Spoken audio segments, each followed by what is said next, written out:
So now for the bad.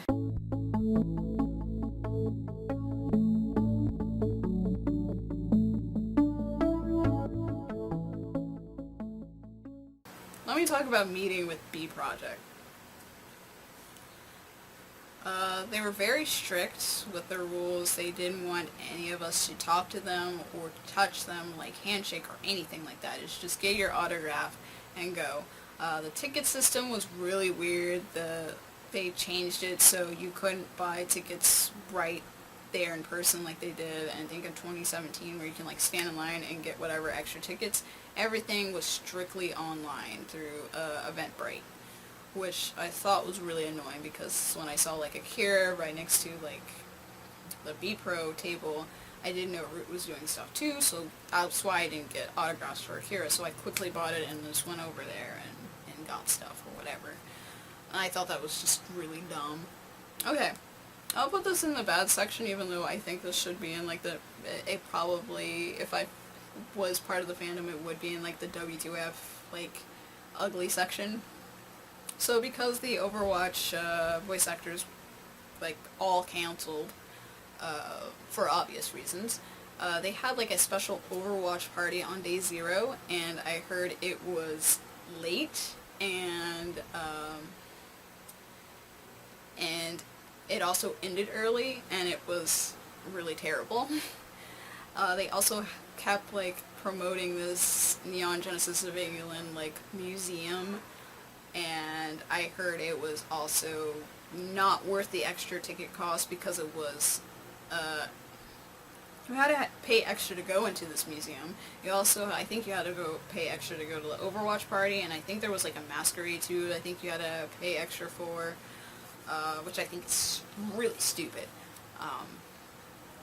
But I heard the museum thing was not worth the extra cost.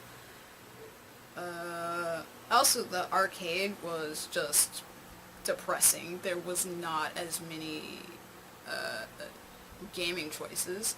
And I think they had little tournaments too, but like, who cares? I also learned that, because normally I'm on top of the top 5 or top 10 anime conventions through attendance, through a friend I made in the Zwei line, who's like a huge Zwei fan as well, that this convention is number 2 in being the largest convention, and I'm just like, there is absolutely no way that they are number 2, because I believe the year before, in 2017, I'm going to be checking my records while I edit this, but I went to both this con and A-Con, who is number 3, and A-Con is the longest running anime convention in North America.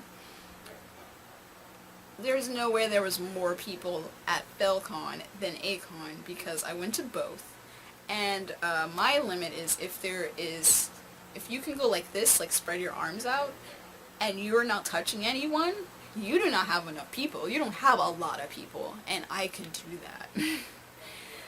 And the pictures that they used that year, where it's just like, oh, look at all the people, I was right there at that little area of that crowd. That was during a K-pop raffle for like Eve Pink. That's why all the people were there. It was not packed. And they did the same thing for last year, where they're like, oh, it's so packed, it's so full, and I was just like, no, it wasn't. There was a K-pop raffle here. There was people that looking like trying to like get pictures with like, I don't know, Leon Chiro or whatever cosplay or whatever. This is not packed. There was tons of empty spots. Ooh, I will mention this ugly, one of the empty spots, hopefully. But I was very mad about that, because I was just like, that is a bold-faced lie. They are not number 2, and I will not acknowledge them as number 2. A-Con is the second largest anime convention, and I will always say that. Because for years, before FailCon made it in the number 2 spot, I always said that they lied about their numbers. And it all started when they, like, decided to do RFID chips on their badges. and they would scan every time. You scan your badge every time you entered any room, especially the dealer's room, especially Artist Alley, those areas. Yeah, total lie. I think that's all the bad. So for like the ugly WTF sections, okay, so I've already mentioned this, so I'll just put a card up here about the WTF Doug Jones thing, like that thing. Like, I still don't get it.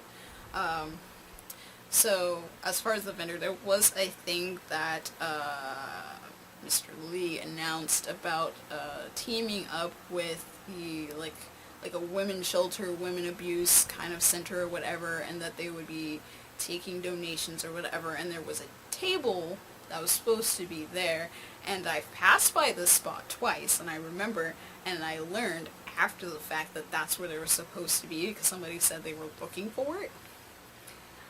They weren't there.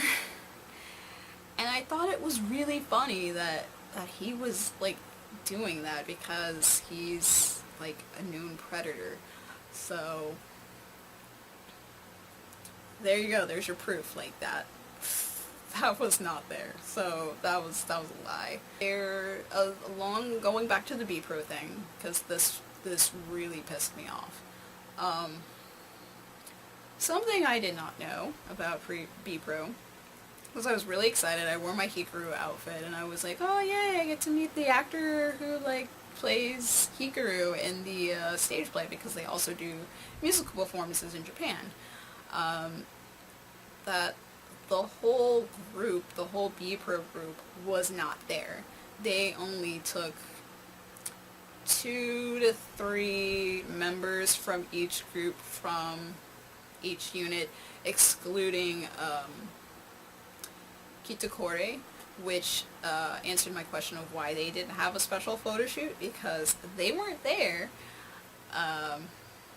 which made me sad, especially my friend Stella, who was going to cosplay Ruji from Kitakore, which she didn't, which is totally fine.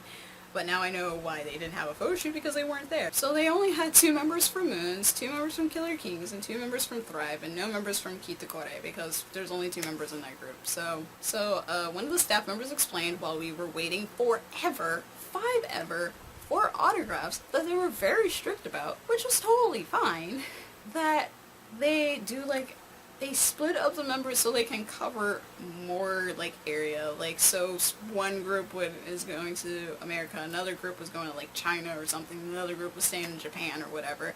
And they didn't. I felt like there was so much false advertising, because they kept putting up the same picture all over their website, all over their Facebook, all over their Facebook group. And they even had the big giant banner with their stupid logo on it, and all the cardboard cutouts, like all of them were gonna be there. And there weren't. Like, I'm glad I got a free poster. Like, it wasn't free, well, it came with my autograph ticket. Like, I'm glad I got the poster, but now I gotta hunt down the rest of the members to complete my autographs. They were also kind of repeated the same rules again when we were taking pictures with them, you know, don't talk to them, don't touch them, fine, whatever. But I was just very upset that they didn't say, like, only half of them were there. It was only half, it was a little less than half. But practically half of them were there, not all of them were there, and some of us were very disappointed and upset. I think that was, like, the major thing that pissed me off. So the next, like, thing that, like, it didn't really make me mad, but it was just kind of, like, in poor taste that this was added to the fashion show. So, excluding the fact that the chair or co-chair of the convention was part of the fashion show, which I thought was just completely eye-roll inducing, and I just was like, of course she's in the show. Whatever. But they added a lingerie line to the fashion show. And if you know the history of the co-chair or the chair's husband, you know how, like, really weird and awkward and inappropriate it was for them to add lingerie to the fashion show. And I just really felt so sad for Akira because I don't think she felt comfortable like that. She is known for her dancer look and being like very androgynous, and it's totally fine that she does embrace her feminine side every now and then, but putting her in lingerie just felt wrong. It just felt wrong. I wanted to cover up and be like, oh no, you don't have to do this.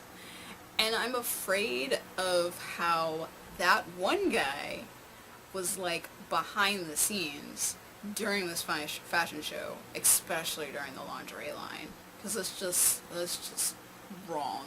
I mean, I will add that I didn't see him very often, which was a good thing. But when I did, it was just very... that noise.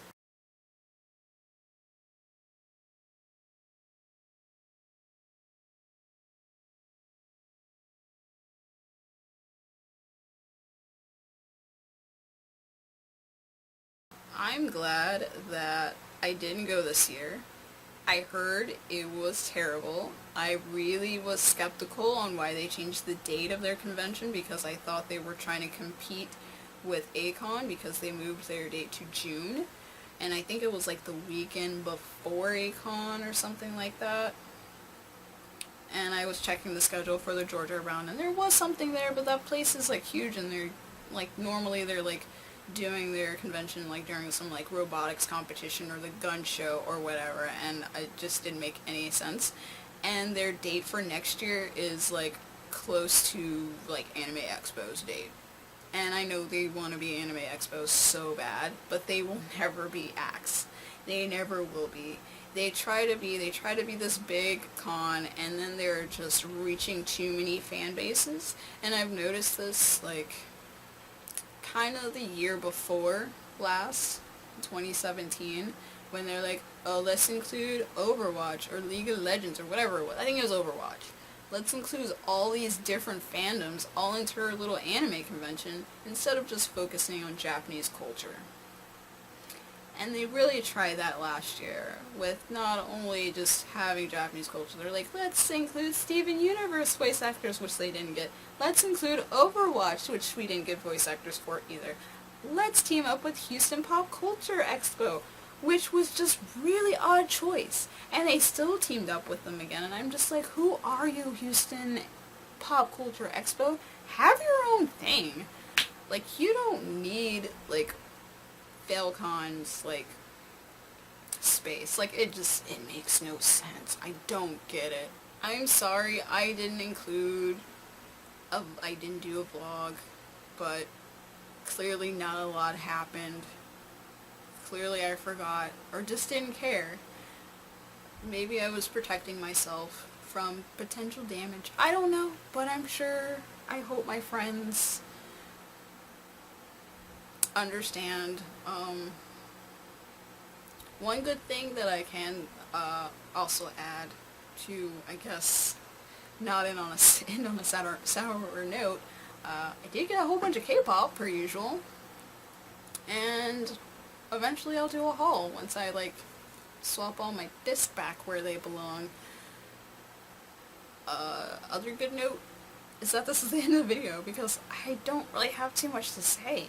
But I hope you enjoyed what I had to say about FailCon of 2018, and I hope people stop supporting this convention. And we did kind of give out the word to check out OniCon, because it is a fantastic convention that deserves to grow back to where it was, because it was definitely a huge like great hub for visual K-bands, and now it's jumping onto the fashion line, and OniCon's coming back. Don't underestimate this little convention. If you enjoyed this little story time, I know it was a little rambly, I know it was all over the place, but you bared with me. And, I mean, if you liked it, give it a thumbs up. I really appreciate it. If you want to keep hearing my dumb little voice, I don't know, probably annoying, and my somewhat tired but beautiful face, you can subscribe below. I do post videos every Wednesdays or Thursdays, one of those 2 days, or whenever I feel like it. And if you want early access to my videos and other things that I do, you can jump on my Patreon. I do extra special things for my Money Cult patrons, like these lovely people here. I guess I'll see you guys next time. I'll make sure my next story time is a little less rambly. Peace.